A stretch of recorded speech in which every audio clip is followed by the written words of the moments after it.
आपको बताएं कि अमेरिका में कोरोना का नया वेरिएंट ज्यादा तेजी से फैल रहा है। अमेरिका में 200 मिलियन अफराद वैक्सीन लगवा चुके, अब हम तैयार हैं। अमेरिकी सदर जो बाइडन का ओमिक्रॉन के फैलाव से मुतल्लिक खिताब, कोरोना से मुतल्लिक झूठी और गलत मालूमात को बंद किया जाए, खतरनाक गलत मालूमात आगे ना बढ़ाई जाएं। मुस्तकबिल में कोरोना के वेरिएंट्स ज्यादा खतरनाक हो सकते हैं।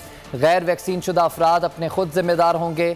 मार्च 2020 में वापस नहीं जाना चाहते। तमाम अमरीकियों पर फ़र्ज़ है कि वो वैक्सीन लगवाएं। अगर आपने वैक्सीन लगवाई तो आसानी से छुट्टियां मना सकते हैं। अगर आप मुकम्मल वैक्सीन शुदा नहीं तो ओमिक्रॉन से आपको फ़िक्रमंद होना चाहिए। आइंदा माह 500 million rapid test home kits free दस्तयाब होंगी।